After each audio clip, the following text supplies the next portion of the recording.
Something insane has just happened to Fallout that would have sounded completely impossible only a few years ago. Obsidian Entertainment, the studio behind Fallout New Vegas, is reportedly developing another Fallout game. Josh Sawyer is reportedly leading it. Xbox appears to have directly ordered the change, and Bethesda, the company that has controlled the direction of this franchise for nearly 2 decades, is no longer the only studio deciding what Fallout looks like. Now, before we get carried away, Bethesda has not literally had the Fallout trademark ripped out of its hands. There's been no official announcement saying Bethesda is permanently banned from developing Fallout games. Microsoft already sat above Bethesda after buying ZeniMax in 2021, but in practical terms, Bethesda has lost something almost as important. It's lost its monopoly over Fallout. Because Xbox leadership has apparently looked at one of the biggest gaming franchises on the planet, looked at Bethesda's release schedule, looked at the enormous success of the Fallout television series, and finally decided that waiting another decade for Fallout 5 is completely unacceptable, which I think we all agree with. According to recent reporting, Obsidian is beginning work on a new Fallout title under studio design director Josh Sawyer, who previously directed Fallout New Vegas. This shift has apparently come at the expense of several other projects. A planned sequel to Avowed was reportedly progressing well and could have been announced in 2027, but it has now been pushed aside because it does not fit Xbox CEO Asha Sharma's new strategy. Sawyer was also reportedly developing a separate RPG that was structurally and thematically similar to Fallout, without actually using the Fallout name. Xbox seemingly looked at that project and said, why create something inspired by Fallout when we already own Fallout? It is important to stress that Xbox has not publicly confirmed the game. The reported plans are still described as being in flux, and an Xbox spokesperson declined to comment. However, Windows Central says it's independently corroborated the original reporting, making this considerably more credible than your average anonymous Reddit rumor.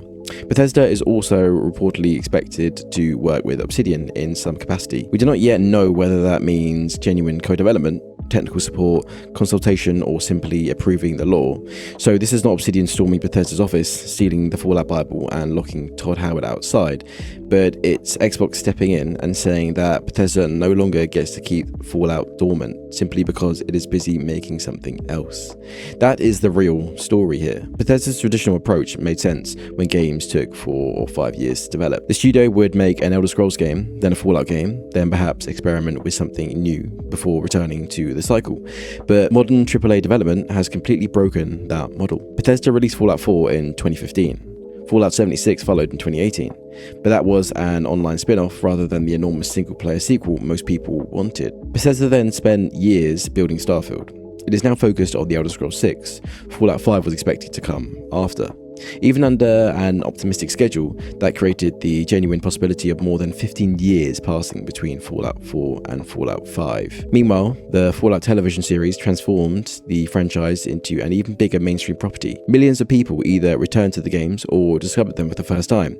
Yet Xbox had no new Fallout RPG ready to meet that demand. The most recent entry remained Fallout 76, despite the online game having grown substantially through years of updates. Imagine owning one of the hottest entertainment franchises in the world and telling the new audience, brilliant, thanks for watching. The next major game might be ready sometime in the 2030s. That is not patience, that is corporate negligence. Bethesda may have had its reasons. Games are difficult to make. The Elder Scrolls 6 cannot simply be rushed out of the door. Bethesda cannot magically double the size of its experienced development team overnight. But from Xbox's perspective, none of that changes the commercial reality. Fallout was too valuable to remain trapped inside Bethesda's production queue. This also tells us a great deal about the new Xbox under Asha Sharma. Sharma officially became CEO of Microsoft Gaming, now branded Xbox, in February 26. Since then, she has started what the company describes as the most significant restructuring in Xbox history. The human cost of that restructuring should not be ignored. Xbox announced plans to eliminate approximately 3,200 roles throughout the financial year, including around 1,600 immediate cuts. Studios have been separated from Microsoft, investments have been redirected, and projects have been cancelled or quietly abandoned. Obsidian itself reportedly lost roughly a quarter of its workforce shortly before the Fallout news emerged. That makes the celebratory reaction to this report much more complicated. People are understandably excited about Obsidian making Fallout again, but this opportunity has arrived alongside developers losing their jobs and original projects being thrown away. Still, the strategy is becoming clear. Sharma has publicly admitted that Xbox expanded too aggressively, spread itself across too many studios, and failed to adequately fund some of its most important franchises. Xbox's official reset document says the company must redirect investment towards higher priority projects, while an earlier memo acknowledged that its industry-defining franchises had not been properly funded to compete. Fallout is perhaps the perfect example. Xbox did not need another dormant asset. It needed an actual game. And instead of politely waiting for Bethesda to finish Starfield, The Elder Scrolls 6 and everything else on its enormous schedule, Sharma appears willing to move the franchise somewhere else. Phil Spencer's Xbox often behaved like a loose collection of independent kingdoms. Bethesda was allowed to remain Bethesda, Activision remained Activision, but it did not always seem willing to directly control anything. Asha Sharma's Xbox appears very, very different. This is a company assigning studios to franchises, cancelling projects that do not fit the strategy, and treating its intellectual property as part of one interconnected portfolio.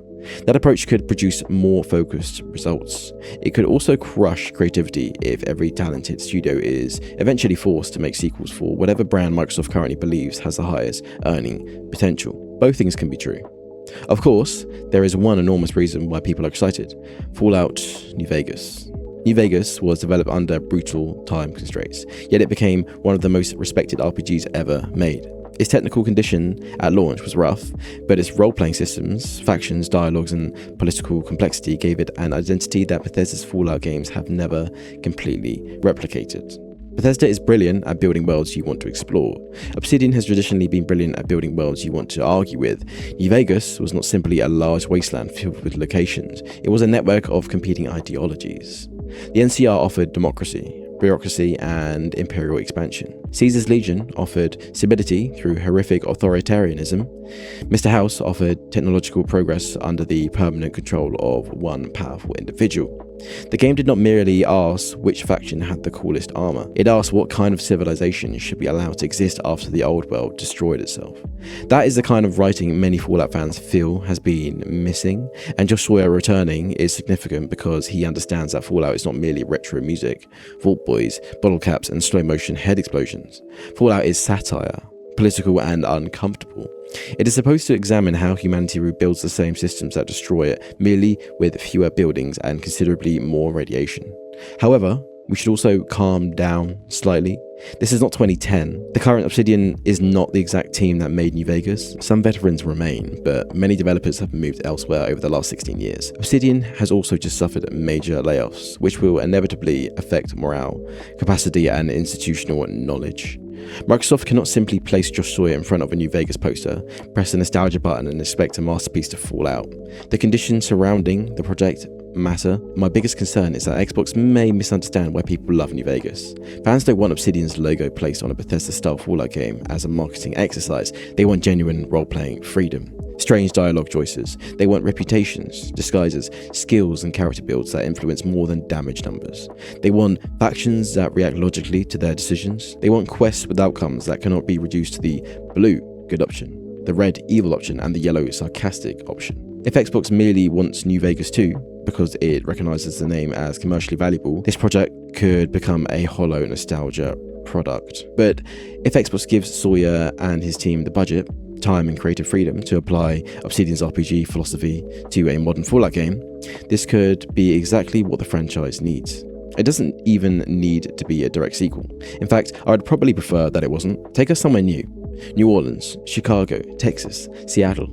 Somewhere with its own culture, politics, environmental history, and post-apocalyptic identity. Let New Vegas remain New Vegas. The goal should not be to recreate 2010. It should be to recreate the feeling that Fallout can surprise us again. The most interesting question is what happens to Bethesda now. I don't believe Bethesda is finished with Fallout. The studio helped transform the series from a cult isometric RPG into one of gaming's biggest franchises. Fallout 3 was revolutionary, and Fallout 4 remains enormously popular despite its simplified role-playing systems. Bethesda deserves credit for making Fallout relevant to a mass audience, but that does not mean it should possess permanent creative exclusivity. For years, fans have treated the idea of another developer making Fallout as though it required complicated negotiations between rival corporations.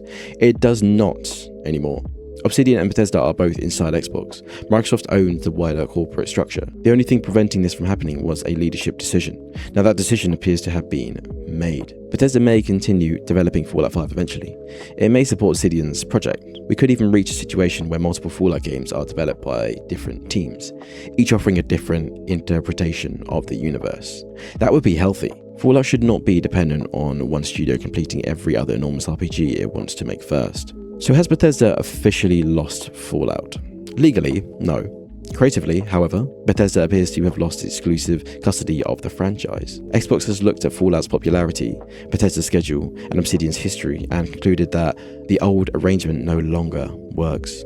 And while the wider restructuring has been brutal, with layoffs and cancelled projects casting a shadow over the announcement, the decision to let another talented RPG studio use Fallout is long overdue. This is not about punishing Bethesda or pretending Bethesda never made good Fallout games. It's about recognizing that no individual studio should be allowed to hold an entire franchise in suspended animation for 15 years. Fallout is bigger than Bethesda now. It's bigger than Obsidian. It's one of Xbox's most valuable worlds, and Asha Sharma clearly intends to start treating it like one. The great irony is that Fallout, a franchise about old institutions losing control as new powers fight over the remains, is now experiencing that exact conflict behind the scenes. Bethesda built its empire, Xbox entered the wasteland, and Obsidian may have just been handed the keys to the strip.